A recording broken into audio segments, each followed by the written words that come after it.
All right, now for more reaction, of course, we continue with reaction to the crime statistics. I am now joined by Lizette Lancaster.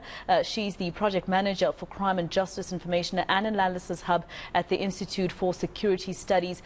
Thank you so much, Lizette, for your time here on ENCA. I was quite flabbergasted by these particular statistics as I was listening. How were you doing while you were listening to these statistics when we were told basically that, especially as a woman, you're not safe anywhere in this country? No, we are not. But, you know, if we look at the fact that, that between October and December, on average, 82 people were killed a day. 76 were lucky enough to survive an attempted murder. And on average, 550 serious assaults are reported to the police a day. You know, we feel overwhelmed by everything. It is shocking. I mean, we're back at levels which we haven't seen since 2003, 2004 for murder. And I mean, I did see the police officer who was actually releasing the crime stats. He looked quite sad as well. He even said at the end, "That is my sad story." But talk to me about, you know, the minister setting the tone first by saying police are pushing back. He mentioned 46 police officers who have been let go or dismissed because of different transgressions this particular financial year. Should we celebrate 46 police officers being let go because of transgressions? Look, we should celebrate that there are efforts to curb corruption and efforts to curb ill discipline, for instance, and mismanagement or any of those in the criminal justice system, because we know that for the past 12 years, at the very least, we've seen this erosion of services specifically by the police, the NPA and such. And we've seen efforts to eradicate this, but we know that those are just a drop in the ocean. We know that by 2 years ago, we've seen disciplinary hearings being at its lowest numbers, according to annual reports. So there's serious problems with accountability and transparency and oversight in the police. Now, talk to me about rape, you know, going up by more than 1,000 rape incidents compared to the same period the previous year. Of course, some of the reasons behind this that was said by the minister and the leadership of SAPS is the comparison between hard lockdown and where we were in 2020 and 2021 compared to last year when people could move around more freely. Could we really, you know, give them that excuse as a yes? Is there a nod from you with the festive season being quite different to the previous 2 years? Traditionally, the festive season is different to other terms for social sort of interactions and violence emerging from these very close-knit social interactions. But we have always said and maintained that we must be very careful when we look at these rape figures, because there might be an increase in reporting, there might be a decrease in reporting. We know that these numbers are wholly underreported. We know from previous studies, and they're a bit outdated, that as much as 1 in 25 rapes are only reported to the police. When it comes to intimate partners, 1 in 9. When it comes to stranger rapes. So we know that most people do not feel comfortable going to the police to report these type of crimes. We know that trust in the police are at an all-time low at 27% in 2021. We don't know what it is for 2022 yet, but these are the HSRC surveys. So, you know, there are many obstacles in reporting rape and many stigmas attached to sexual crime in this country. So we need to be cautious to use that as a trend. But what we do know is that it is unacceptably high in this country.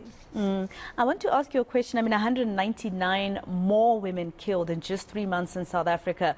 You know, that to me, I don't know if there's an attribution to the festive season, like you said, and the fact that this was our very first festive season being normal compared to your 2021 and 2020. Maybe it takes us back to where we were in 2019, which still gives us a very bleak picture. But I want to ask you a question about, something that I asked Yusuf Abramji as well. What I found interesting was the reasons behind murders, second highest reason being vigilantism and mob attacks in South Africa. So this obviously communicates a lack of trust by communities to have crimes solved. The third highest being retaliation and revenge. Yes, isn't that shocking? So what we've seen in the past 12 years since an increase in the murder rate, because we saw for the first, 18 years of our democracy, a steep decline of over 50% in the murders. But now we've seen in the past 12 years, and especially this past 2 years since COVID, this marked and dramatic increase. I mean, it's the steepest increase ever recorded in South Africa since democracy.